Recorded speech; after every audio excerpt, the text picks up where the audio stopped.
Hey, everybody. What's going on? Just felt like streaming. Got some things to talk about.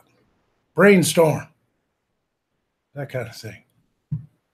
Hope I'm coming all through all right because I'm trying out some new audio settings. Yup. And it looks like the watch page looks good. Yep. Yep. What's up, everybody? Just thought I'd talk at you for a little bit. I like doing these. I really do. Like, I know that this show doesn't really have a format. It's not like Sidequest. It's not like other live streams. It really is just me speaking to the ether, you know? And a lot of it's sometimes disconnected. It's not really scheduled. I just do these when I feel like doing them, and I just really enjoy talking out loud. It really helps me formulate some ideas. You know what I'm saying? You know.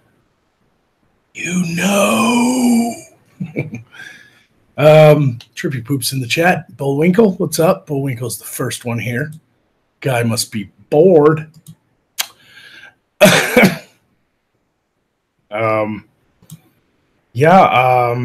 There is a Thrash Metal Assault. What's up? What's up, Killbride? Oh, at least I think that's Killbride. Is that Killbride? Looks like your emblem. Did you change your name? Anyway, so yeah, guess what, guys? I'm going to Vidcon. And I'm also launching Sidequest the week of Vidcon. So the Monday, the 18th, we're supposed to go live with Sidequest if all stars align and all that good stuff. And then pretty much 2 days after that, I'm getting on a fucking plane. So, I don't know, just kind of felt like talking. And I guess I could have sat here and talked to myself with no one listening and not been live, but I figured might as well have some people listen to me. Anyway, I definitely am looking forward to VidCon, but I'm also a little bit apprehensive. The whole Magog appearing in public, never really done it. And for my first appearance in public, especially in character, because I'm taking the costume with me, to be such a huge venue filled with all kinds of YouTubers that I've been wanting to meet since I started all of this. Well, not gonna lie, have a few butterflies. And it's not like I'm gonna be like, oh my god, they're gonna hate me in real life or anything like that. It's more like, what if I don't perform as funny as I am, like, recorded, you know? The safety and security and solace of my home. Instead, I'll be walking around burning hot desert of California wearing all black with contact lenses in that practically blind me and black makeup on my face and my lips. So what if I get annoyed, or what if I'm exhausted or something like that, and then I say something real snippy, and then everybody's like, oh, I don't know we thought Magog was cool. Turns out this guy's a dick. You know? What if I embarrass myself in front of Logan Paul? I don't really care. That's funny.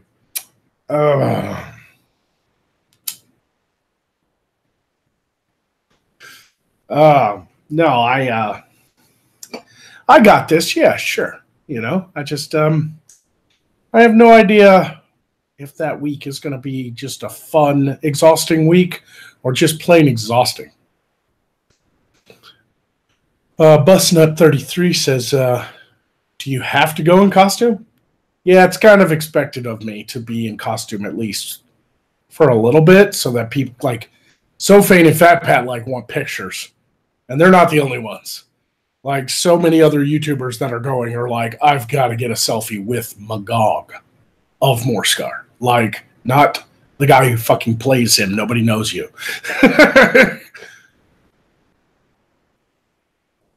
Gulf City Outlaws in the chat. Hey Magog, how you cruising? I'm cruising, my whale brother.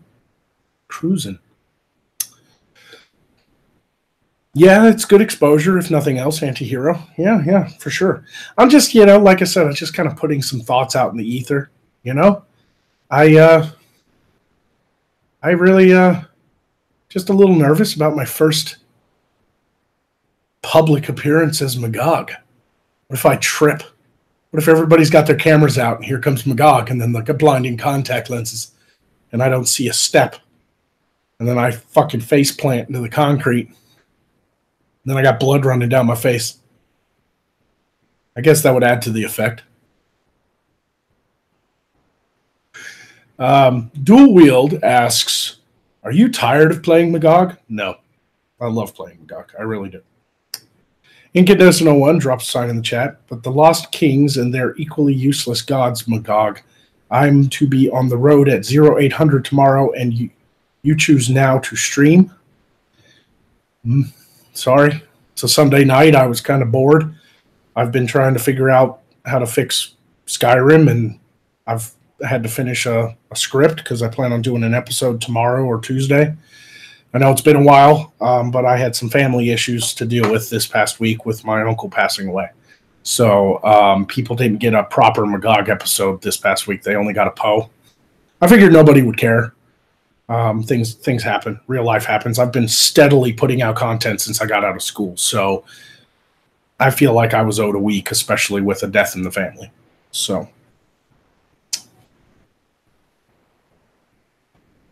are there optional contacts that offer better field of vision for public engagements? Yeah, I already own them. They make two types of contact lenses that turn your eyes into essentially zombie eyes, the solid white. And one of them are the ones that I have, and it's like a netting. It's like if you zoomed the camera in real close, you'd see all these little dots, and it wouldn't look real at all. But they're great for, like, let's say in The Walking Dead, there's a zombie coming, and he's far away off screen. That actor probably has those in so that he can see, because he knows the camera's not going to get close enough to reveal that there's something kind of wrong, right? They look fake. Then there are the close-up contact lenses, the ones that you would use on screen for, like, let's say a dead body is sitting on a morgue table and its eyes are open and they're solid white, with a little bit of gray where the pupil and iris is. And the camera's real close on the face to get that really emotional shot of somebody being dead. Those are blinding contact lenses. They have no holes. They are solid, which means the actor literally has to be led around by another person.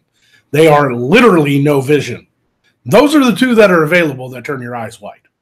The only way to get better vision is to basically get contact lenses that are like the one Marilyn Manson wears in like one of his eyes. It'll white the iris but leave the pupil, so I have a black dot.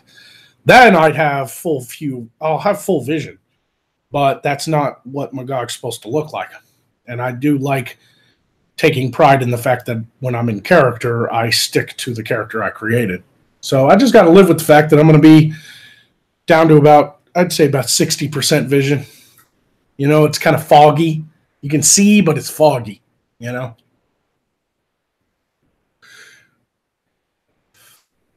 Stone Monkey Production says, Magog, can you turn me into a monkey?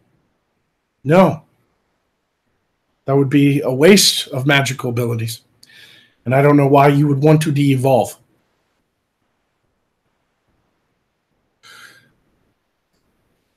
I don't think I'm going to walk in any streets, but I'm definitely hoping Sofane and Fat Pat, given that their hotel is right across from mine, are willing to like meet me on the street and walk with me. I don't need anybody to hold my hand. Like I said, I can see. It's a very milky kind of vision, but I can see. But I wouldn't mind to have somebody just in case. Or like, fucking lights red, like pulling back, The walk sign says don't walk, They're not as irritating as you might think, Trippy Poop. They actually feel okay, but it's just the lack of vision. Now, when they start getting worn, like when I wear them more than like 20 times, they start to itch and tear up my eye a little bit because they're like Halloween contact lenses. They're not expensive. They're like $20. They're only meant to be worn for a few times of the year, like around Halloween or something. I'll probably end up getting, like, when the money really starts coming in, I'll probably buy new contacts and have like a supply of them so that I can reset the contact lenses like every 2 months. And that way it would prevent a lot of like that irritation. But I just opened these newest ones and I've only done like 3 videos with the newest ones. So they should be fine for VidCon. Incandescent01 drops a sign in the chat. It was a joke, Magog. I get that you need to talk and was bitching, not complaining. Righty-o, man. Yeah, no, I don't take anything seriously. Mr. Gurr is in the chat. Everybody go check out Mr. Gurr's channel.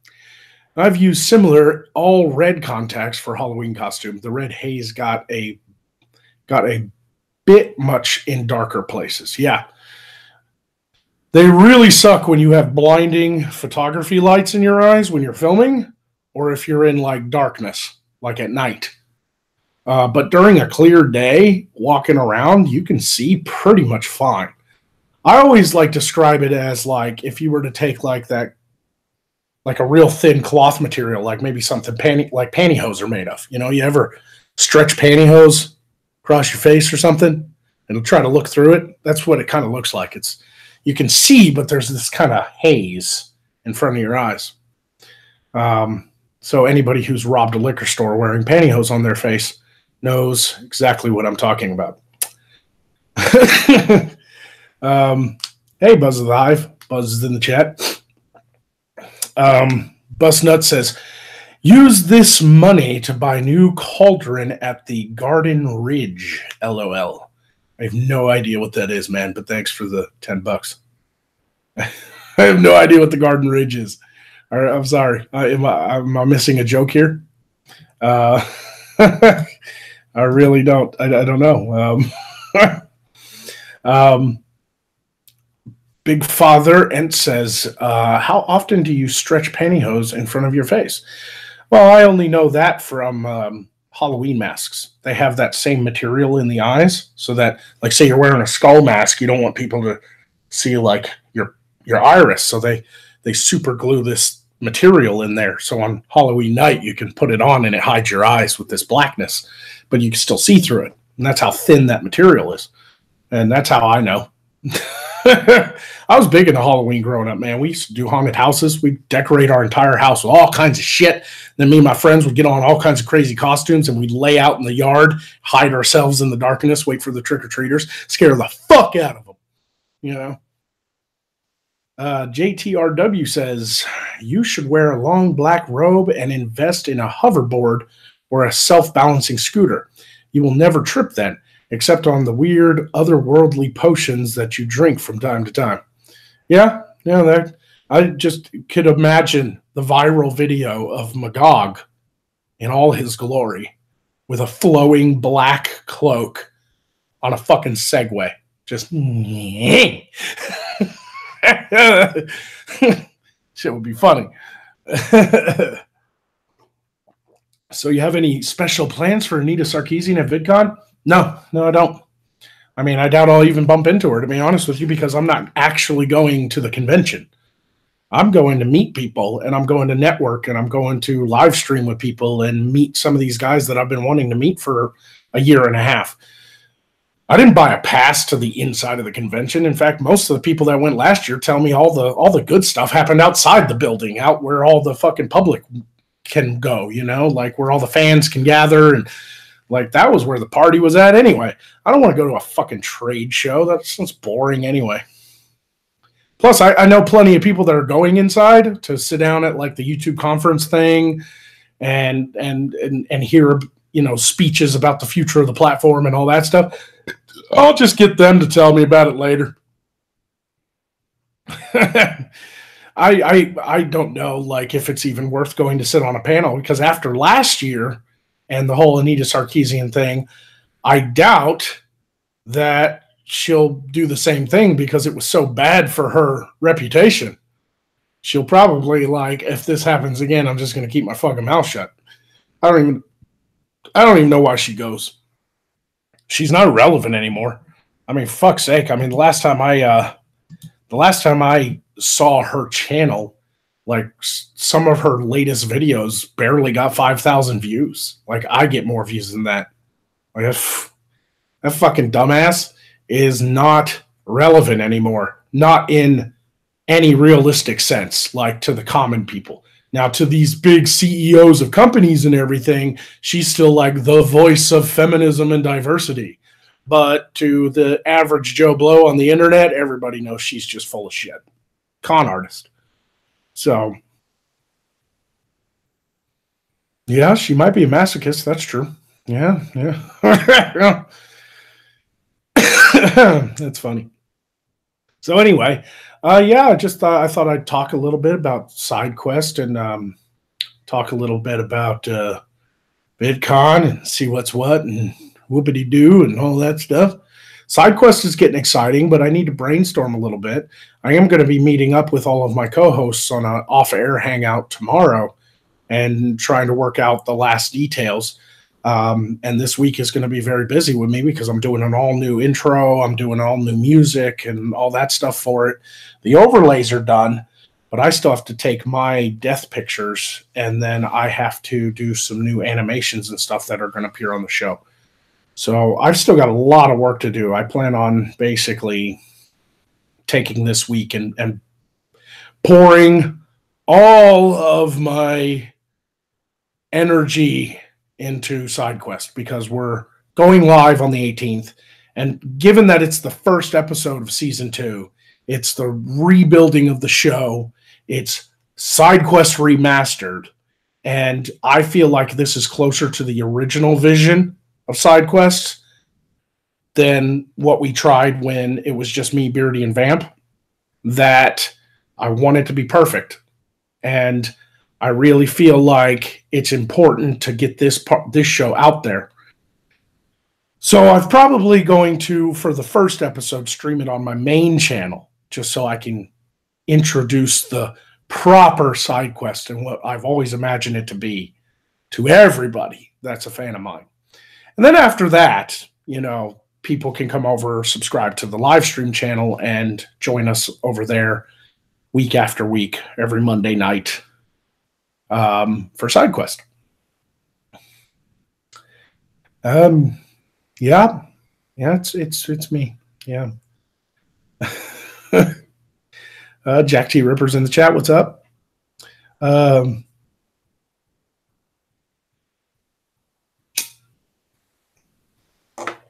So I feel like I've got to. I feel like I've got to brainstorm a little bit because in this Sidequest, we're supposed to have these special attacks that are allowed. We're allowed to use them once per show. And every character has their own special attack. And I've already done the animation to make the little icon disappear. What I need is whether or not the co-hosts decide to use the special attacks, or whether or not the audience watching can trigger the special attacks via a donation to Streamlabs or to Super Chat or whatever. One of them, to me, feels like a little bit more audience interaction, which is what I wanted, but also feels like we're like shilling for money for no reason. And I never want to come off as that. So, I don't know. AP's in the chat. What's up, buddy? What's up? I'm just talking, man. If you're bored, you can come on because you said you drop by sometime if you want. But that's up to you, buddy. I kept on wanting to get you on anyway and talk about the fundraiser and VidCon and all that fun stuff.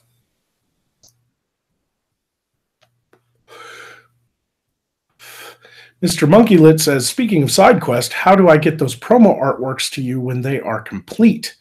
Are they hand-drawn or digital?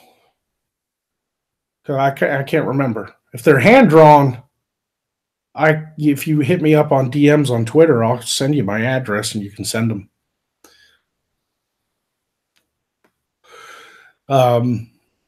But yeah, I haven't made the decision on whether or not the audience can trigger the special attacks or whether or not it should just be up to the co-hosts to find, to be like at a point in the show, be like, fuck this, boop, and then we all act out our funny, reactions to it or whatever, because each person can choose what rendition their special attack takes. So like Magog's special attack is Necromantic Chaos. And basically he can choose whether to kill everyone else on the stream, but take a 2 health point hit for himself, or kill himself and hurt everybody else 2 health points.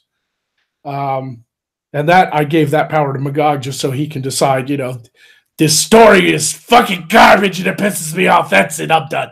And then he kills himself. And then it hurts everybody else.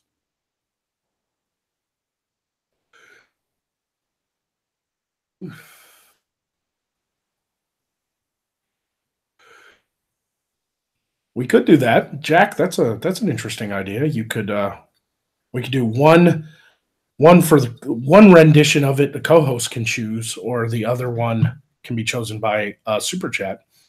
JTRW says, let me guess, the potion vial on the HUD is Medusa and the dagger is Toglin. Nope. Keep on guessing. I still want to work with I still want to work with Medusa, don't get me wrong, but me and her both were pretty wrapped up in school and stuff. And so we kind of drifted a little bit and put the Magog and Medusa show on hold, but I still want to work with her on some stuff. I feel like if she can get over her live stream jitters by being exposed to it a little more, she could probably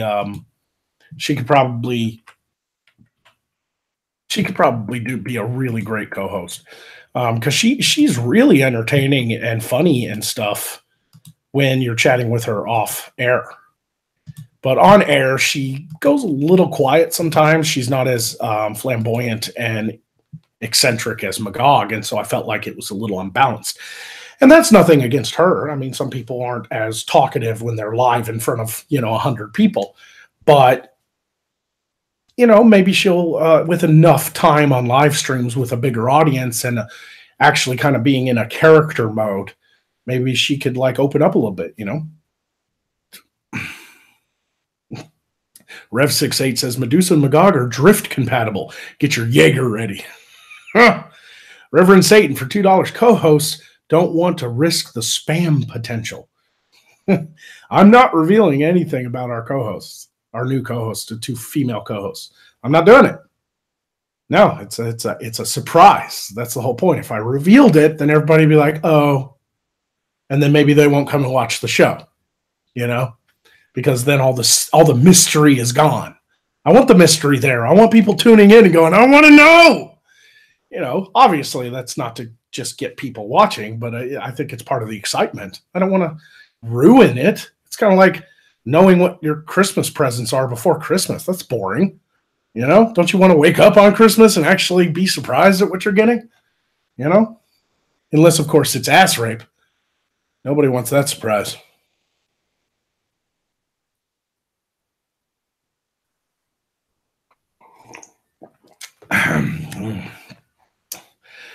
So I sent AP the link, see if he'll pop in for a little bit. It's been a while since We've talked one-on-one. I think the only time I've really had interactions with him is with other people. So that can be fun. Des Marie's in the chat. We're always doing that. Ha ha ha. I don't know what you're referring to, but yeah.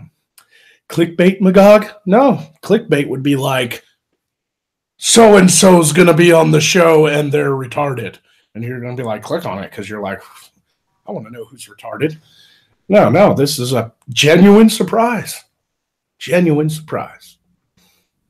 And we are joined by AP. Hey, Magog. What's up? What's up, buddy? I was enjoying a Sunday evening, having a drink, trying to go to bed early, but I couldn't think of anything I'd rather do than chat with you for a few minutes, man. Oh, yeah, appreciate that, man. Don't let me keep you up, but at the same time, thank you for coming on. Oh, no worries, man. I see that you're doing real well on your fundraiser, man. I checked on the link the other day, man. Looks like you were very close to meeting your first goal. Yeah. My first goal is set at 5,000, and I'm over 4,200 now. So that's amazing. That didn't happen that quick, man. That's congratulations on that. I think it's a real important thing. You know, a lot of people, they complain about the entertainment they get and the media they get out of the Los Angeles, the Hollywood bubble. But like, for instance, if you need $10,000 to make a show that people want and have the set and all that, that's not a lot of money to do a show like that. And you have 20,000 subscribers, and each one of them is willing to kick in 50 fucking cents, a can of Coke towards it. Boom, you got it. Right. That's amazing to me that's happening. That shift is happening in entertainment. I'm happy to see you and to a lesser extent us taking part in that, man. Yeah, appreciate it, man. And thanks for shouting it out on the Gulf City streams the other night when I came on. Always, man. You know I'm going to fuck with you and put out our link to gulf-gear.com first, but then after I'm done right, appropriating the show, we'll come back around to it. You know, we've always supported what you do, man, and vice versa. You've always been very kind to us, so always, you know, we're happy to point people in that direction. You know, it's genuine though. I love what you guys do. You know, your show's fucking hilarious, man. I crack up every fucking episode I watch because there's always something funny. Even if it's kind of a filler episode and not a lot of excitement happens, there's always something to laugh at. I can still remember watching some of your first ones where it was just like, okay, I don't quite get what's going on because it feels like there's a bit of an inside joke, like I should already know who these characters are, but I don't because I just met you guys. But there were still those parts where it was like the mummy would show up in the taxi and it's like, give him a tip. And AP would just go, man, fuck you. You know, like, and it would just crack me the fuck up, man. Thanks, man. That's the tip I give all immigrants. we absolutely count on the fact that we can bomb for 11 minutes and just get one good joke in there and still okay. That's the flavor of mediocrity, my friend, that Gulf City is here to deliver. Yeah, and that's I appreciate you saying that, man. We work extremely hard on that cartoon, and like 13 is going to come out to be bigger and better than 12, and we've got scripts written for things in the future and bits and all kinds of great shit, man. The biggest problem for us right now is transportation. We just live across town from one another, and that's kind of on me. But that, you know, we're hoping to solve that in the near future. So we'll see what happens. Yeah, for sure, man. You know how it is being a man, dude. You're down, and then you get the fuck back up. You know what I mean? As long as you don't quit, you're going to succeed. As long as you got the balls. Yeah, that's really what courage is knowing to get up off the mat, man, after you've been kicked in the fucking teeth. Absolutely. You know? And when you're doing something unconventional like what you're doing with Magog, this isn't a road that other people have traveled down before. You know, I'm a wizard and I'm going to create that it takes a lot of balls, dude, to strike out into the wilderness and cut yourself a sight line. You know what I mean? Yeah. It's definitely, I'm in uncharted territories. I mean, I never went into this just, you know, wanting to come off as me begging for money from my fans. It was, I wanted to show my fans too that I was just as dedicated to this idea as they might be. And so I even cashed out my retirement fund and everything, put my own money into this, you know. So it's insane. You know, I'm definitely putting it all on the line. You know, if this utterly fails, you know, I'm going to just be like holding my dick. You know, like, I ain't got no money, I got no retirement, no risk, no reward.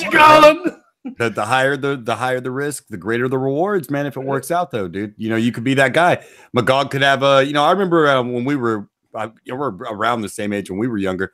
there was that Beauty and the Beast TV series, man. Like, and it was that's what, when you describe the Magog television sitcom idea, and you've talked about on the air a few times, that's what I picture, is like these weird medieval people stuck in current times. And I love that fucking premise. Whenever you take just a character that has no idea what's going on and drop him into an environment that he's not prepared for, that's going to be great comedy. Oh, yeah, yeah. And that's kind of the premise of the show, except that it takes place in his world, and yet he's still not serious enough for his own world, let alone ours. And I do plan on doing something where Magog comes here finally. Not just like a one-off VidCon thing, but an actual movie or something. Like, I had this script I started writing where Magog actually comes to our realm, is summoned here by a group of college students who find a necromantic spell book in a magic shop, you know, in New Orleans or something, right? And they start fucking around like they do in The Craft, you know? It's like the fucking Leprechaun, but with Magog. Right.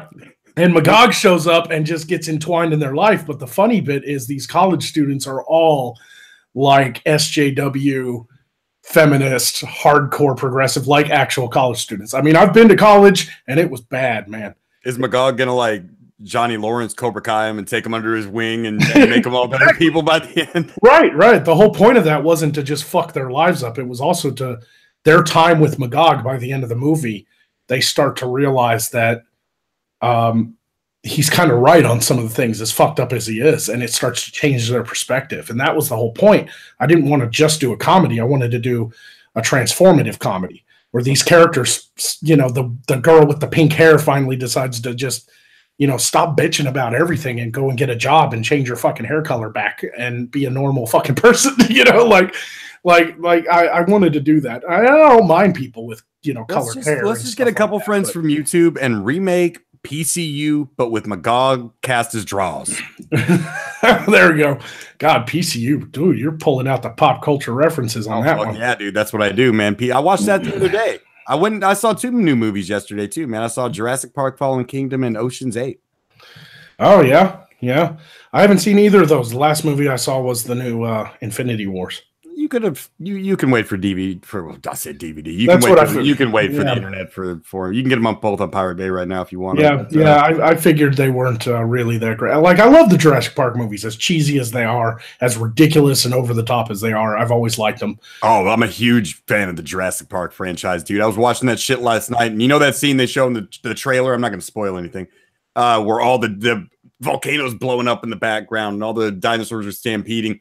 When you're watching that, you'll know how much of a fan of the franchise are, because you'll be like, "Oh, there goes Rexy. Oh, there goes 2 Gallimimus." You know, you'll get. Yeah, you start naming the dinosaurs. Yeah, I became a little kid again watching that. Yeah, shit, and that was a Dilophosaurus I just saw. You hear a Dilophosaurus. You do not get. Unfortunately, you're never going to see that fucking dinosaur again. Unfortunately. Yeah, well, one of the most popular dinosaurs in the entire franchise, and the only mention of him in the last Jurassic one, was like a hologram popped up and like scared the raptor. Right. You know, like it was like a cameo appearance, you know. It was like, oh, come on. They do some genius shit with the Dilophosaur in this movie. You hear it, you don't see it, and it doesn't hurt anything. Like, don't expect great things from a Dilophosaur attack. But it was cool. It was cool the way you'll see it right in the beginning. It's speaking of it, I was reading this story online, and this guy was like, he was a farmer. And they have swan and geese that flock through. And he always hires people, you know, farmhands, you know, and most of them are Mexican. And they don't speak very good English. Right. And he was telling this story, and I laughed my fucking ass off because this goose decided to, like, stake out a territory on the farm. And every time you'd, like, walk out the door, it'd hiss. Because geese are mean, dude. Like, they... Oh, yeah. You know, there was a lady in the neighborhood I rented a house in for a while, and she had peacocks and geese. Man, the meanest, just attack birds all over from right. Well, this geese would just hiss at people, right? Well, this one farmhand who was like a Mexican had like broken English, and so didn't know what really to say. And so the punchline of this story was like the farmers tell the story, and the Mexican farmhand walks up to him, and he's just like, "I don't like the cobra duck." I don't know why. I thought you were going to bring it around to a raptor joke. That's Spanish for bird of prey, but goddamn. He called it a cobra duck because he didn't know what else really to call it because he was broken English. No, I don't want to go in the yard with cobra duck. I love that. That's fucking hilarious. God damn, man! What do you say? You're doing a new version. You're rebooting Sidequest. Who are going to be your co-hosts for that? Can you say it? Nope. Right, we're keeping that a secret, my man. Right, we're keeping that a secret. But we are definitely working out a system. I'm going to definitely get on with all of them tomorrow off air, and we're going to work out all the kinks. We're going to do like a test unlisted stream, make sure it all looks good. And I'm going to get them to get the rest of what I need so I can finish all the graphics and everything. So I've got a week to finish this shit because we want to launch hard on the 18th.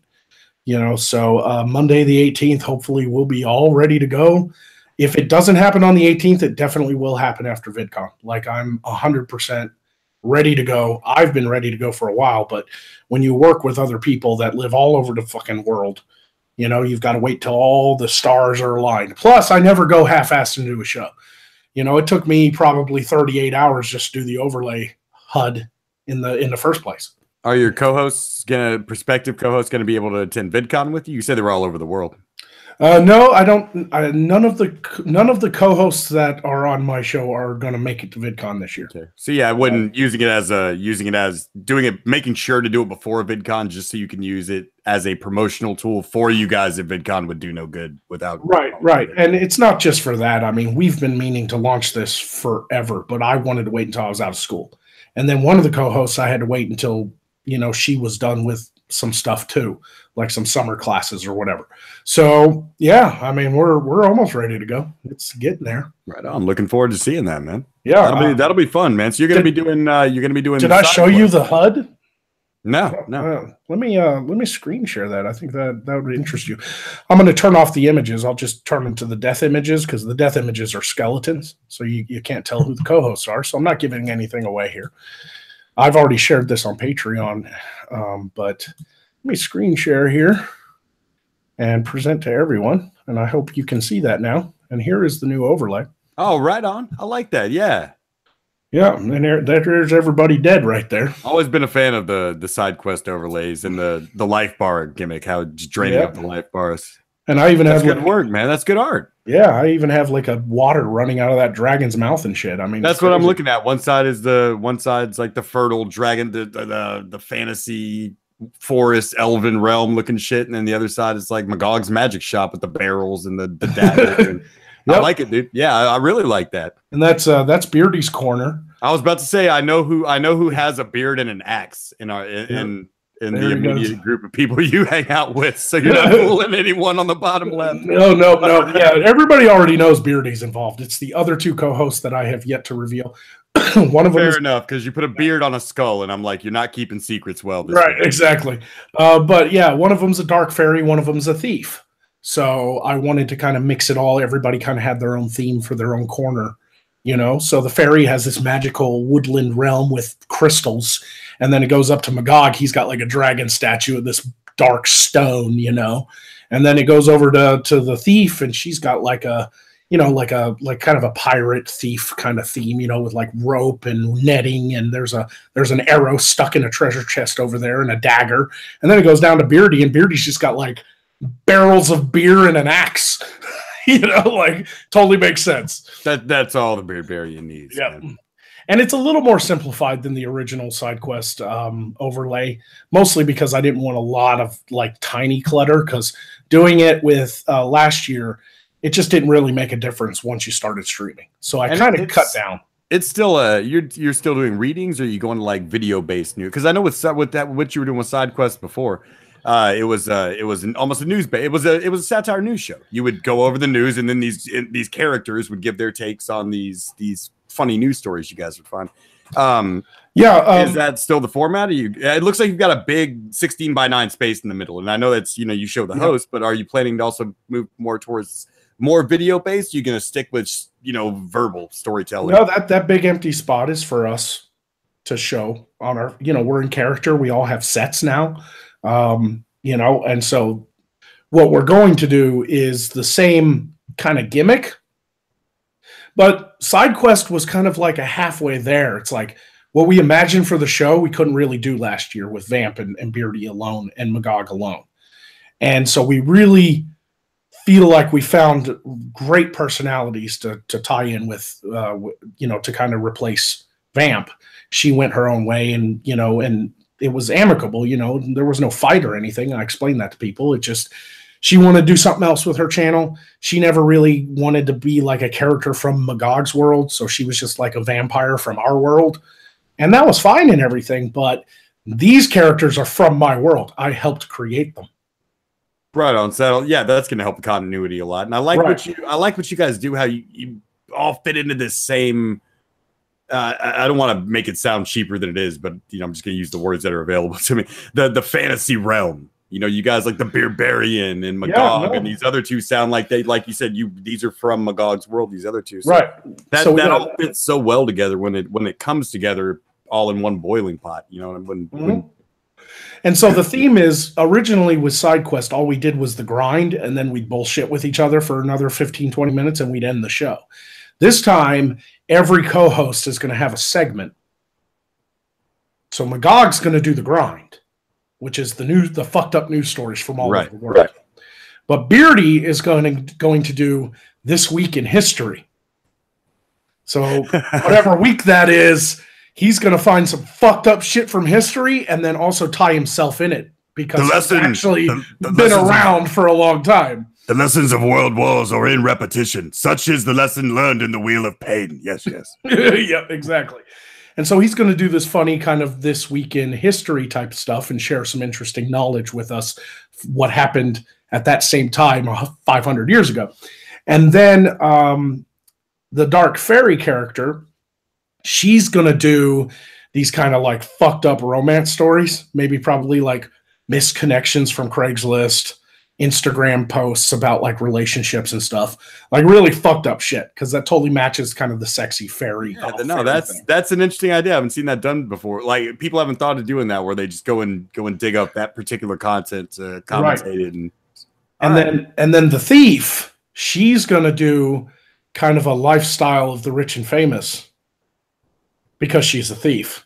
Yeah, right. She's a pirate. And so it's going to be all these people that like are like stupid rich. I believe a rogue is the class the kids call it these days. Right.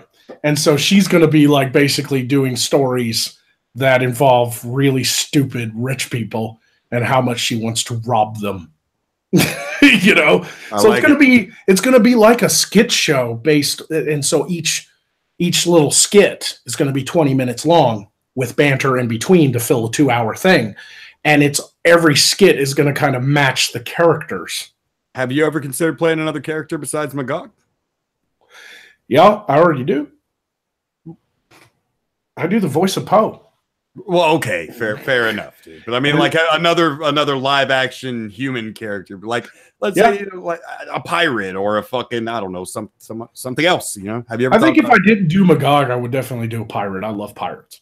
I love pirate stuff, man. It's cool. See, I could really see you doing a show, like a one-man band style show, where like it looks like a Tracy Ullman thing. Yeah, the end product, right, is like there's different characters interacting, but it's just actually Magog. It's you playing one character, you playing the other character, and those dynamic just going back and forth. I think that'd be fucking great for a guy like you. I mean, it'll take a long time to do. It'd be a pain in your ass to produce, but not a bad premise for you. You've got a lot of range, man, that's going untapped. At least I think that. A lot of people say that, man, but I've never wanted to be an actor, man. I've never wanted to be in front of the camera. I just decided to do this. I can't believe it worked, to be honest. I never knew I had voice acting talent, so Gas was like, hey, man, you got to do it. Yep. So maybe if I force myself. Now, there is a character I created that will be coming out when I get over to the land, when the studio's finished. And I'm buying a full suit of armor so nobody can see my face. His helmet's always going to be on. Obviously, I'll do the voice recording afterward or before, so I can play it and know how to react to the words. Right. Because you can't speak through a helmet very well, And the whole premise of that character is to do these like quick viral videos. So that channel is actually going to be like just little 1 minute funny videos, like skit videos. And he's going to have this huge colorful plume on his helmet. He's going to be an actual badass knight. He's actually really good at what he does, but he is a flaming homosexual. And his name is Best Knight Ever. Yeah, you might want to do that one after VidCon, man. You know what I mean? There might be there's gonna be large Canadians named Greg looking to fucking have a talk with your ass. You know? So Best Knight Ever, obviously Knight is spelled K-N-I-H-T, but it's kind of like that saying, like when girls are out at the club and they're having a good time and they're like, Best Night Ever. Right. You know, like that's I got it. All I could think when I was seeing that on the internet as a clip was like just a terrible satire of Armored Skeptic. Like, you know, some of them piss Skeptic off. So I'm like, oh man, no, I think you could take him in a fight, but if you could avoid it and just do the video after VidCon, that's the best option. I think. Well, like once again, I'm not doing Best Night Ever until I move to the land, and that's 5 months probably. What the fuck are your neighbors getting? What if you have nosy fucking neighbors who have no idea what you do, but just like are like riding their tractor back on a 4-wheeler in the back of their land where it meets yours? They just got to look over once a week and see a fucking wizard walking out to a barn. Like, what the fuck? They're gonna be like, I know he's not the clan, but what the fuck is he? Like, yep. This is a bit of a throwback. Came out and he was a knight later, a gay knight. But go back a little bit. Reverend Satan dropped a sign in the chat, said, I grew up with my parents owning geese. They have teeth on their tongue, not pleasant creatures to encounter. No, you're definitely right, buddy. No relation to Dr. Satan, I hope. But no, Best Night Ever is a great character idea. I can't wait to do it because I think it's hilarious to make this big, strong Lancelot-like knight be gay as fuck, like Milo Yiannopoulos gay. But just doesn't take any shit. So, you know, I'd love to do these quick little videos where he's like covered in blood, just got done with a battle. And he's like, I just went into this steaming hot battle and showed those boys a thing or two. I'm covered in sticky hotness. I've never dodged a pike in my life. Right? Some guy speared me in the ass and it didn't hurt. His armor just there's nothing. It's like a pair of chaps in the back, dude. Like there's just no armor on the back. Like he's got assless chaps, but the rest is armored. He gets into a jousting match, but he sits on the horse backwards. Oh, that's funny. But yeah, I want to create other characters. That's the whole point of expanding the show. That was the point of the fundraiser. Was to be able to build the bigger indoor set, move to the property, and actually have that 12.5 acres to roam around and do stuff outside as well. So it's going to be pretty exciting, you know. I thought you were just had the most elaborate plot to spend your whole day in your robe, but it turns out it was much more grandiose than that. Yeah, no, it's going to be the Magog show, but it's going to start branching off into a lot of kind of like what Beardy does, where he's just like off on an adventure, you know. And then eventually it's going to evolve to the full sitcom with like other actors and all kinds of stuff, a whole village built, you know, Nightshade Village and everything. You're kind of confined right now as far as like set goes. And, you know, it's got to be Magog behind his desk, you know? Yeah, exactly. And that's why I have to expand. I think in this business, if you don't continue pushing forward and expand and increase your production, increase your you know, go into the realm of like funnier scripts, more entertainment, entertaining, you know, interactions between characters, you die. Like I don't want to sit here and for the next 5 years and just do political. No, you've got to stay fresh with what you're doing, man. When you're green, you grow. When you're ripe, you rot. Period. Right. And that is the big thing. And that's what I was talking to Poisoning the Well last night. I was on their stream. And they really just wanted to talk to me about this whole idea of actually going full bore into like better production, better, funner stuff, things that they enjoy doing. Because they were telling me they did it for about a month. They did videos on just like the trending topics on YouTube, like the trending tab. And it got them a lot of views, but they didn't enjoy making that content. It was boring and they didn't really care for it. They'd much rather act like clowns and just be entertaining, you know. Dude, every creator I talk to out here, has that same complaint at one point. And like I hit that when I started doing it. I did 2 episodes of a show called Amphibian Press because everyone, we wanted K&N again, but we couldn't do that. So I wanted to do something similar to that, like different news segments in one show instead of it being one video, one topic, take 3 topics, mix a little cartoon, blah, blah, blah on there. But when I put those out, I was like, same as just like they were talking about. I'm like, this isn't where my heart's at anymore. My heart is in the Gulf City, is in doing the cartoon and the live streams. This kind of thing is just not for me anymore. And you hit a wall. Sinatra said that to me. Gemini says that on streams all the time. Like he just hated what he was doing, and his videos his last couple of videos really reflected that. And I'm not shitting on him. He will say that. We've said No. Here's the thing too, is what's weird about me though is I don't really hate what I'm doing. I just don't feel like I can grow with it. Well, behind a desk, there's not much more. You're doing commentary videos behind in an apartment. Yeah, you're not. Yeah. You've got to. The nest is too small for what you need. Right.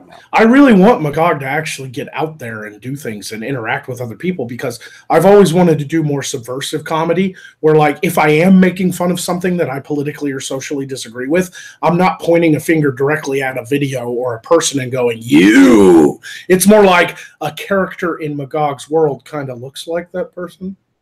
Yeah, you're talking to my guys to understand that. Yeah, we've never done that before. Like AP might not know what I'm talking about, right? So yeah, I'd love to have like the new King of Morscar come out and be like, "We're gonna make Morscar great again. We're gonna make it great. It's gonna be beautiful. It's gonna be great. We're gonna do it." And then Magog's just like, "Was he elected?" And I don't man usurp power. Yeah, and I don't hate Trump at all, but I don't, I think that you're still allowed to make fun of people, like anybody. Making fun of the president, goddamn right, is an American, right? The only problem with making fun of Trump that I see in the media is a lot of times they'll latch on to a lie to make fun of right, when you could easily make fun of the material presented. Like it's right. It's like Queen Elizabeth was one of the greatest leaders England had ever seen. She literally cascaded their empire into the golden age, right? Right. And yet in Blackadder, she was like a dumb ditz, sitting on the throne like, hey, hello, and Blackadder was constantly annoyed with the fact that she just did not have a fucking clue. And that's funny to me. Like, it's endearing. It's not an insult necessarily. Now, there will probably be some characters I do that are just pure insults, but what's stopping us from doing that kind of stuff is the inability to grow because of money and YouTube's platform as a whole not allowing certain content. It's a minefield, because they'll tell you don't know when you're going to do something wrong on YouTube. The rules are so vague, and there's also the hurdle that, and you touched on this a little earlier. A lot of people don't want to ask for money from strangers. I know you enjoy my content, but I don't want to be like, for instance, realistically, for Gulf City to go triple what we can do right now. If we were able to raise $15,000, yeah, we would have everything we need to do a lot more shit. But where do you draw that line where you're like, you go from, I'm trying to make a career out of something, to e-begging, you know what I mean? And I don't think you've gotten anywhere close to crossing that fucking line. Well, that's why I waited to do a GoFundMe until I was absolutely sure what I wanted to do with the show. You have a plan. I had a plan, and I bought the land, and I was ready to go. And I didn't, because I don't want to beg for money all the time. If once this GoFundMe closes out, I probably won't do another one for a long time. I'll probably try to sell merch. I'll probably try to sell like art prints or something to raise more cash, but I'm not going to do a GoFundMe. This is an initial one-time, please help me try to build somewhat of the show I want to do and move towards the future. What about help? Okay. What about help doing that, Magog? What about people, local that you're going to need physically there? Set building, production. Like you can't run a camera and pan zoom on your fucking self. Right. What about things like that? How are you going to handle that? Or if you can talk about it. Yeah, no, I've got some friends lined up that are willing to help when they can, but they all have regular day jobs and stuff too. So I am hoping to hopefully do this production by myself with the occasional walk-on friend dressed in a costume, for Magog to interact with. until I can get to a point to where the show is making enough and Patreon is making enough and the merchandise is making enough that I can hire somebody. You can hire a couple hands to, because I can't direct and be in front of the camera at the same time all the time. Yeah, when you deal with, and that's cool that you know those people in real life to do that. When you deal with, a lot of times when you deal with trying to assemble a crew for something like what you're trying to do that takes like physical people there, what you're dealing with when you're talking to YouTubers is a pool of talent, but you need production people. So it can almost get kind of frustrating when everything that's offered to you is talent. And you're like, but what I fucking need is someone to build this goddamn set. Right.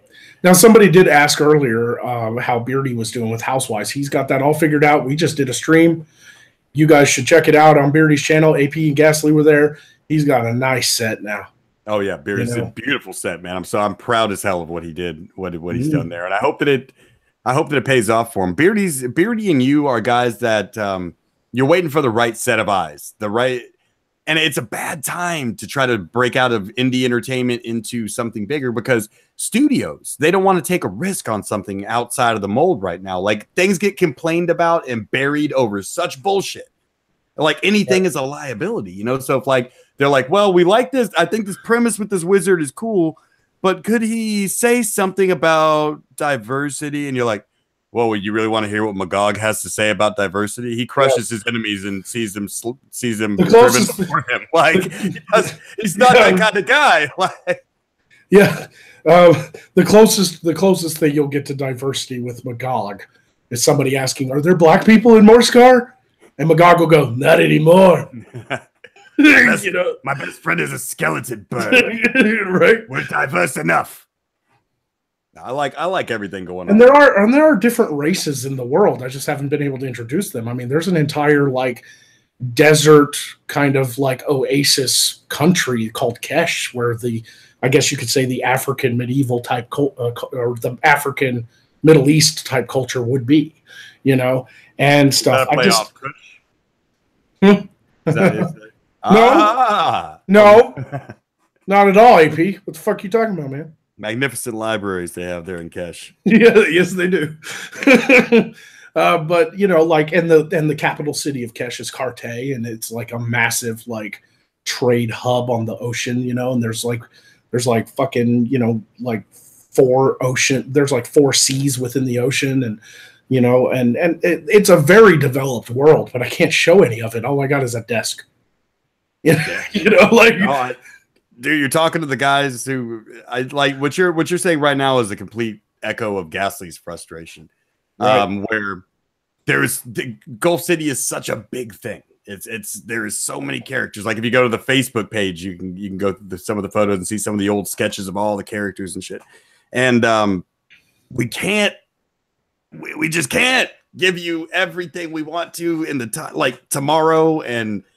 Like we say about Morscar, it's such a big world, and people have seen one guy behind a desk. Like Gulf City is such a big world, and all you've seen is AP and Ghastly cutting up. It's just now getting into like some cooler shit, So, right. I'm kindred spirits on that. That's definitely a. And I'd still love to have you guys up for a cameo. We're not far, but I mean, no one would know who we are in live action. No. You'll be live action. But I plan on making you an actual like talking frog. And then Ghastly can be in person, but I'll transparent him. And he could be haunting these old ruins. And Magog and Beardy walk by on an adventure, and here's this ghost arguing with a frog in these old ruins. Cheapest makeup department ever, man. We actually do look like a ghost and a frog. Right? We did the face reveals. People were that we said that we had that get with that joke for like 9 months. We were like, no, we look like a ghost and a frog. You can't be disappointed. We did the face reveal. That was the most comments we ever got. They were like, no shit, you really do look like a fuck. Why? But that's kind of insulting to me though, because like looking like a ghost is just looking like a person, a bald person. Fuck, do I look like a frog, you bastards? Yeah. But Killfang in the chat, he goes, "We're going to make Morscar great again. It'll be the greatest. Trust me, it will be great. I got it all figured out. You'll see my IQ is insane. It's like 3 times greater than yours. So says your king." Like, I want to do this like Morscar King has like these messenger birds that are blue, like blue jays. And he's just like, go tell that guy he's a prick. Snaps the bird's neck is a fake messenger pigeon. These fake pigeons, the fake pigeons. like fucking Poe shows up to give the king some bad news. It's like, Your Highness, there's an army marching towards Morskar, hell-bent on destroying us all. And he'll go, you're fake news. And knock Poe out the window. Fake scribes. These are fake scribes. You're a fake scribe. I don't like you. You're fake. Your question. I didn't ask a question. Yeah, you got like a peacock bird. Like, you're an asshole. And then there's like a fucking like a swan, and it's like, yeah, I don't really like you. And then there's a fox over there, and it's like, you're the greatest. And he's like, I like you, fox. You're great. I like you, fox. You other two, you're fake birds. You're fake birds. I don't like you. The messenger fox. What fucking movie had we'll fox him? What was that? Men in Tights. Right. The fox him. That was the messenger fox. Yeah. Well, man, I'm excited to see what you do with this, man. I really do. I couldn't stay long. I've really got some early morning shit to do tomorrow, but I just want to stop by and say, throw you some support, say hello, talk to you about what you're gonna do in the future, man, and hope and remind everybody listening right there that Magog needs your fucking help out there in the chat. Magog needs your help. If he's got 20,000 subscribers, all it costs is 50 cents. A can of Coke a day can help support this destitute, starving wizard and get him his own magic shop so we can provide more entertainment that you love. And there is nothing better you can do in this age of canned, produced entertainment out of Hollywood that all you're going to do is fucking complain about it on the internet anyway. You're hate watching the shit out of Ocean's 8. You know that. Why did you give Ocean's 8 $16 when you couldn't give Magog 50 cents? I ask you that, my friends. I ask you that. So friends and neighbors, hail the whale, and also throw a little hail at Magog. It's not going to hurt him. And I don't mean hailstone. I mean, say hello to him. It's good to see you, man. And I hope to talk to you again real soon, bro. Yeah, thank you, AP. Thanks for coming by, man. And everybody, don't forget, subscribe to Gulf City and head on over to what is it, AP? That would be golf-gear.com. I like both of those things you just said.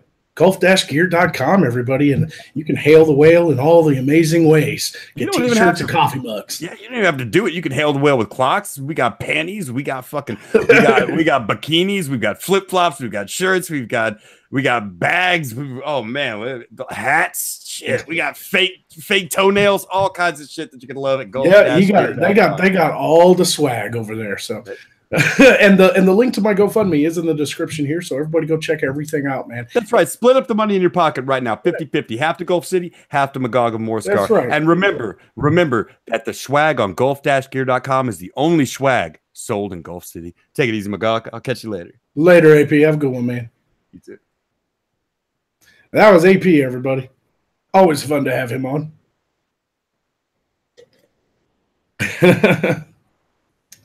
Here comes the capitalism. Yeah, Antifa hotline. That's right. All hail the Dark Lord Magog. Fear not. All artwork from Hammer and Forge Studios will be donations to the war effort. Thank you, Mr. Monkey Lit. You have a link to Hammer and Forge Studios? That would be great. You have a wrench? Spam that link, buddy. Have everybody go check out what's what. Free press of Gulf City. I still say free press of Kekistan. Free press of Gulf City's in the chat. Night all slap, says Freedom for All, and that's it. Have a good night, man. So JTRW says, have you thought of using a wireless headset hidden under your hood during a live stream? What environments can you design around that concept? Yeah, these are actually wireless, but most of the time the wire's hidden by the hood anyway. I mean, all of last Sidequest, I had headphones on under that hood, and nobody even knew, you know. And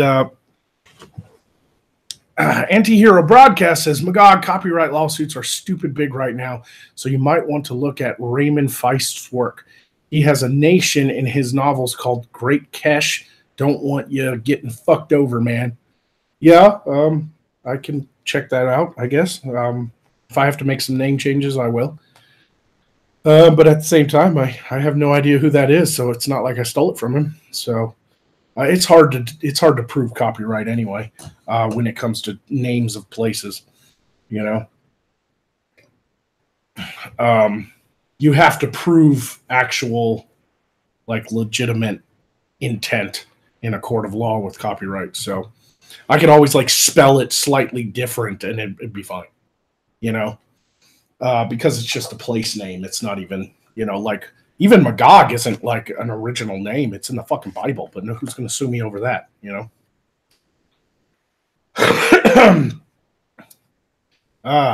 You go check this link out, everybody, to fucking artiststation.com. Hammer and Forge Studios. They're doing some cool stuff over there. Everybody go check that out. Is that a thing in Magog's world? Yeah, it's a whole other kingdom. There are like multiple kingdoms in Magog's world. There's the region of the Brine. There's Morskar. There's Volgoth. There's Sarthos. There's Avendoom. There's Denoth and Kesh. The Endel Islands. The Wraith Islands. And Sundervale. I definitely have to get working on the fantasy map. I think people would love to see that, you know, to have that, maybe even like, maybe people want like a flag of it or something. I don't know. I got to get to work on that. But priorities, like this week is definitely hardcore get Sidequest prepped and ready to go. And then I can kind of take a break and go to VidCon. So, quite the lore. Wow. Yeah. I can actually pull up some stuff here if you guys want to hear about the gods of our world, Magog's world. There's Eidos, the king of the gods. He's the god of light, fire, and honor. Una is the queen of the gods, goddess of the moon, harvest, and life. One of the moons is actually named after her, Una. Orthos is the god of winter and war, god of giants. Mordecai is the god of magic and knowledge, god of mages. Charis is the god of judgment and death. He's the god of priests. Eastus is the god of wealth, reputation, and adventure, god of travelers. Adia is the goddess of rebellion, love, and sex. She's the goddess of prostitutes. Phaena is the goddess of animals, nature, and song. She's the goddess of elves. Hathos is the god of mischief, subterfuge, and misdirection, the god of thieves. Eros is the god of invention, crafting, and skill, god of craftsmen, such as, you know, blacksmiths and such. Adela is the goddess of beauty, chastity, marriage, and faith, goddess of virgins. And Drossa is the god of debauchery, wind and seas, and luck, and he's the god of sailors and merchants. And then there's the final god, Vithica, who is the goddess of shadow, seduction, and contradiction. She is the goddess of vampires, and she is forbidden to worship in the realm. She was once the queen of the demons, or the dark gods, or the night gods. And then the king of the night gods is Carrick, and Belagog is the demon of Valmoria, or Valmora. So, yep, the rest are forbidden and unknown. Yeah, a little lore for you guys. Did you like that?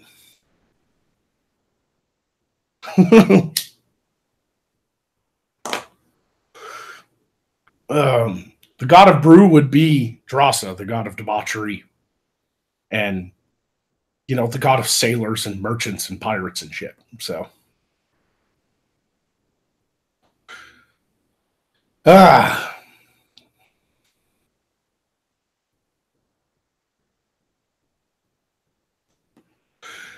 dude, whoa, that's amazing. Appreciate that.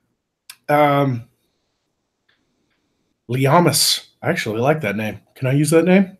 It's kind of a cool name. It's a fantasy sounding name. That could be a place. Anyway, Orcat says, love it! And yes, the lore rocks. Yeah, there's so much more to it. I worked on that fucking book that Magog's world is based on for like 5 years. I mean, there's more than you could ever know.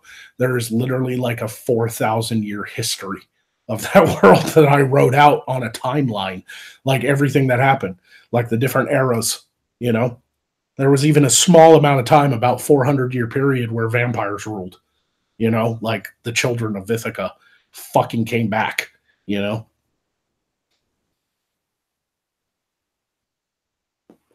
Any plans to do videos about lore in the near future? Yes. I wouldn't say near future, but semi-near future. I plan on doing the lore videos when I can move to the studio. I don't have a lot of space here. I want to do them right. I want to do them with artwork. I want to do them with proper graphics, and I'm learning After Effects now. You've probably all seen the new title screen.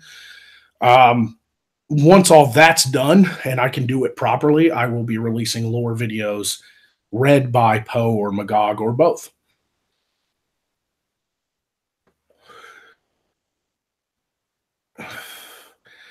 Do you have a god of rock and roll? If not, you're fake news. Yeah, rock and roll doesn't really exist in Fantasy Realm. Sorry, man. Lore Smackdown for the win. Yeah. Yeah, that was fun, kind of reading out a little bit. Or what else? What other notes I have written down there? Well, I got kingdoms and cities, main characters, secondary characters. Yep. Volgoth is the northernmost kingdom ruled by clans. They don't actually have a king, and that's where Berberian is from. Avendoom is the northeast kingdom ruled by Queen Meredith Odlum, and she is that is basically like, I guess you could say they're kind of French. I guess you could say maybe not with the accent, but definitely with like the style, like the very kind of like overdone kind of, gold and, fucking, I mean, they're up in the mountains, man. They fucking have money, Sarthos is the center south kingdom ruled by King Edward III, Edward Duvessa III. Sundervale is the center kingdom ruled by King Orsund. Kesh is the southernmost kingdom, and it's ruled by King Imash Nasu. And there are 4 princes of Kesh, and one of them is named king every couple of years. So they all trade places being kings. And then you got Morskar, and Morskar's kind of going under some renditions because of Magog. So right now, I don't know if the storyline behind Morskar is going to stay. So that's all I'm going to say about that one. And then you have Denoth, which is the southernmost kingdom ruled by King Valamar II. And then there's the Endel Islands, which are not ruled by anybody except for massive merchant fucking pirate types, like really wealthy pirate kings. And then there's the Wraith, there's the Brine, which is a kingdom filled with merchant cities, trade cities, and it's not ruled by a single king, but multiple merchant kings. It's basically the wealthiest place in all the world. And that is where our thief is from, the one on Sidequest. She's from the Brine. And then you got, one of the main cities in the Brine is Tattersall and Sorkin Bay, and that's where a lot of trade happens. Then you have Valmora, the Lost Kingdom. There's a demon that rules there, and nobody ever crosses the border to it. Then there's these strange trees called Nelkwood with an N. And you got cities like Sarth, capital Sarthos. Sorkin Bay is the trade capital of the Brine. Denning is the northernmost ruined city of the Vein of Sarthos. The Vein is the giant river that separates the north and southern kingdoms. It's called the Vein because it looks like a vein, I guess you could say. Denoth is the capital of Denoth. It's Denoth City. Esrin is the trade capital of Denoth, and Dal is the seaport of Denoth. Karte is the capital of Kesh. Kurst is the slave capital of Kesh. Hora is the home to the arena. Nasu is home to the Assassins Guild, or the Nasasa. Whitestone is the capital of Tattersall. Strathmore is the trade capital of Tattersall. Eldenheim is capital of Sundervale, and Aberstein is the mining city of Sundervale. Northwich is capital of Avendoom. Runewald is the Tower of Magi and the Schools of Magi. And it's in Avendoom, but it's its own city-state. Think of like the Vatican. The mages have their own little fucking plot.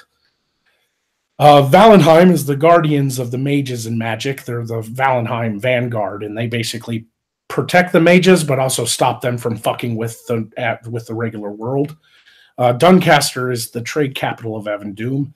Valenrule is the neutral trade and capital of the Froststones region of the Brine. Aramor is the great mine of Volgoth. And yeah, Morskar is a rebel kingdom of the north, and Votham is the world, and Mordenheim is the elven city of Morskar. So there we go. Y'all have fun with that.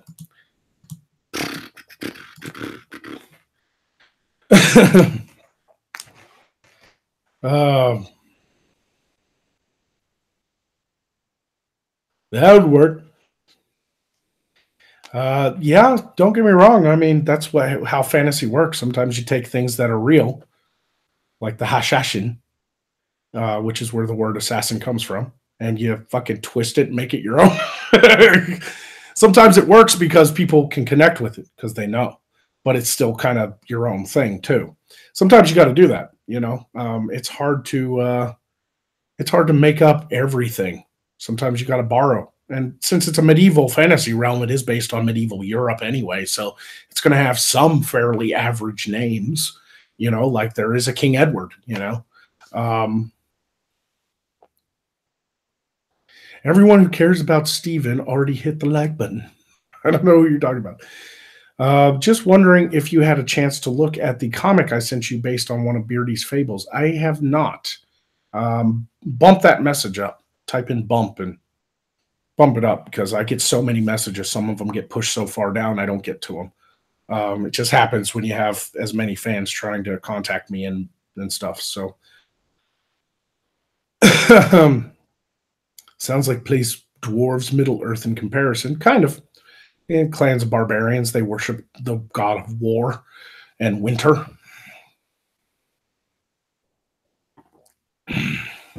So have you checked out Artifaxian's channel? He has a lot of great tools for world building.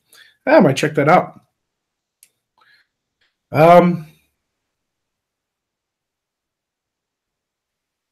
I sent an email, but I can resend it. Okay, yeah, it's been a while since I've checked that Proton mail. I'll try to get over to it. I know not everybody has Twitter, but it is the best place to get a hold of me on a regular basis. It's really hard to keep up with all the social media and the emails and everything. So, yeah, I had no idea your world was so expansive. Jesus Christ, man. Oh, yeah. Yeah, I haven't even gotten into some of the weird shit in the world, like the fucking god weapons the gods left behind when they ascended to the heavens. Like, fucking people find shit, you know, and then they fuck the world up. This isn't like some Daedric weapon you get in Skyrim, and you're like, oh, look, it has like 20 absorb health. And you think it's going to be all badass, but it isn't because you got it from a god and it just sucks. No, these are fucking weapons of mass destruction, essentially. So the mages have to go out and seek these kind of artifacts and fucking take them and lock them in the Tower of Runevold and make sure nobody ever uses them to change the course of the change the course of history of the elves and man. In depth and well construction, that is so out in the year of our Trudeau +3. Not enough lens flare and plot holes. Mad Cat says, take down Odin. Slut is one of these weapons, indeed, but nobody knows it. Not even Magog. Not even Magog knows that slut is a god weapon that was left behind by the goddess of prostitutes. Some of this stuff was never in the original book, obviously. I took my original ideas and just created a character on YouTube. I didn't think it would work, so I didn't put a lot of thought into what I would do with this lore if it ever came to where I was like popular enough to where people wanted to know it. So a part of that is going to be kind of the point of the bigger show, is to start expanding on that lore. The whole idea of the show is to do kind of a serious drama that's filled with war and intrigue and politics and adventure and crazy civil wars and, you know, people stabbing each other in the back and everything. Like, the whole point of the show is the juxtaposition between Magog's insane craziness and a very serious world, you know? Obviously, that doesn't stop me from doing jokes from time to time, like having a king that sounds like Trump. But that there's still going to be a huge element of the main show that's going to be a lot kind of like Monty Python. It's this very serious story, And then all of a sudden it gets ridiculous because Magog's involved. And that was kind of the point, you know? That was kind of the point, you know? It's kind of like that scene where the Knights of Camelot come across, you know, the sorcerer, and he's like blowing fire out of his staff and everything. And they're like, "What are you called?" And he's like, "They call me Tim." You know, and Tim the Enchanter gets them all scared. They think there's this horrible monster, and they get there, it's a rabbit. You know, like there's going to be stuff like that because it is kind of a ridiculous fantasy world. But I also want people to kind of take it a little seriously and really get involved with the normal characters that aren't as silly and goofy as Magog. A lot of subversive comedy is most of the time what Hollywood does is they take a very serious character and plop him into a ridiculous world so you can live vicariously through him. And he has to experience all this silliness and really hate it. I'm doing kind of the opposite. It's actually a very serious world, and I'm taking this ridiculous character and plopping him in it.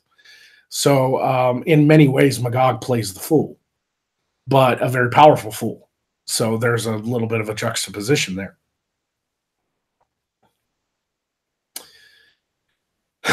Sharp, pointy teeth. Yeah. Look at the bones, you know.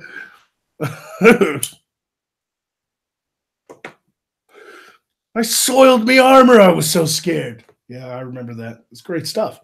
You know, so I want to do some really funny skits and stuff to start, but when I can finally fund the big show, we're talking 30-minute episodes every week for a year that will all be filmed over a 3-month period and then edited as they come out. They're actually going to be a little bit more in-depth in the world of Magog and his adventures in Nightshade Village and all the people that pass through it and all that stuff. Yeah, kind of like a Terry Pratchett novel. I could definitely see that. What is your name? What is your quest? What is your favorite color? Blue. Okay, you can go. Yeah.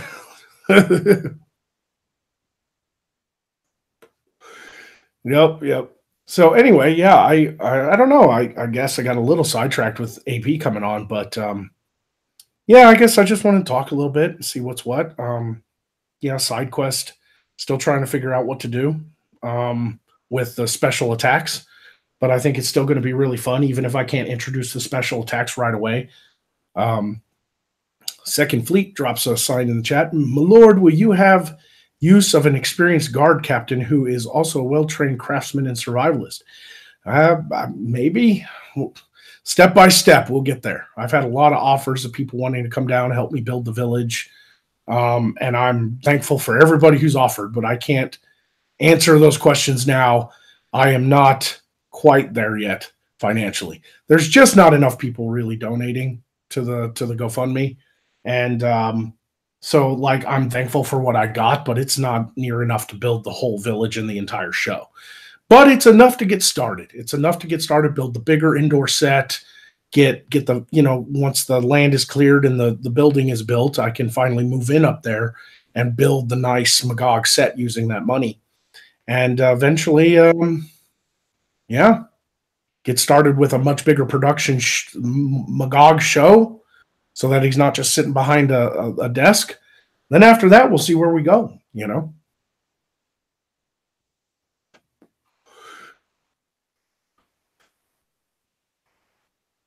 Yeah, that's 5K is a good start. I can't complain at all. I'm not complaining. I'm very thankful for everybody who donated. But it's just unrealistic to think I can build an entire medieval village, hire actors, another director, some other film editors on $5,000. It's just not possible.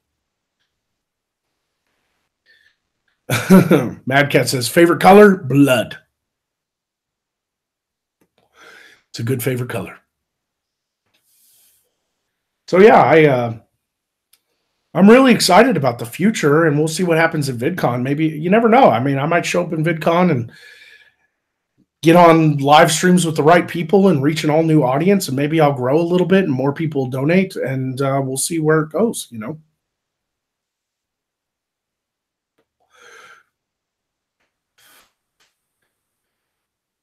Justin Trudeau character, sure.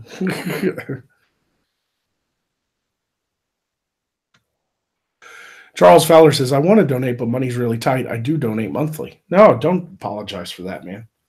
You know, like I said, I'm very thankful for what I've got. I mean, I know you got to take care of yours first.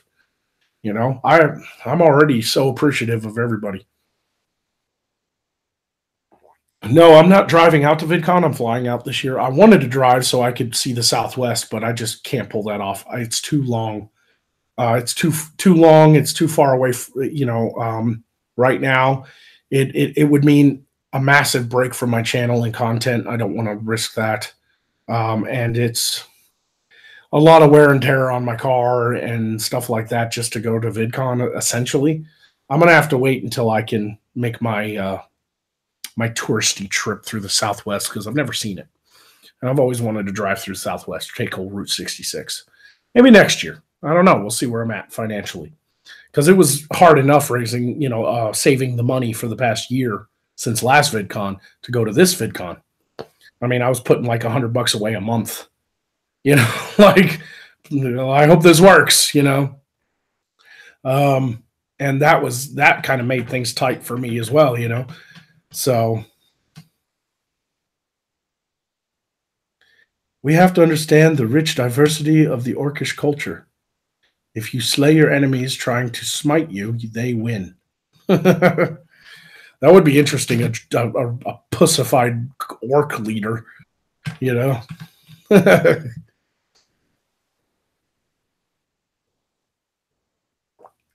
So anyway, excuse me.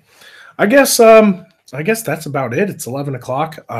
We've been streaming for about an hour and a half. I just wanted to talk out loud to some people listening. I appreciate you all dropping by. I just, you know, sometimes it's good to brainstorm with people listening instead of just sitting here trying to figure it all out for myself. But now that it's pushing, you know, now that it's 11 o'clock and an hour till midnight, I suppose I should get off of here and maybe get some script writing done so I can try to do a video tomorrow or Tuesday. I will definitely be updating you guys as we go along, and watch for announcements. I'll probably put out an announcement video for Sidequest. I'll probably put an announcement video out for a new channel I'm starting. And I'm going to be making announcements about VidCon and stuff as it's coming. And then I'll probably stream from VidCon. So pay attention to all the different channels of all the different people going to VidCon. It's going to be interesting. Follow on Twitter and all that good stuff. So you see selfies with Magog. Excuse me. And then when I get back from VidCon, I've got a house sit for a week. And then after that, I'll be able to go up to the land and take pictures and update you guys on the work being done to the land and the building being built and all that good stuff.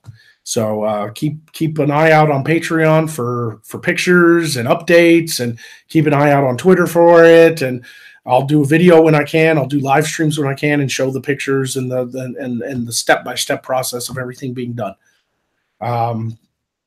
That being said, I appreciate everybody coming by, and thanks AP again. I know he's probably not listening, but I appreciate you dropping in, man. You guys have a great night. Thanks for coming, and we'll see you next time.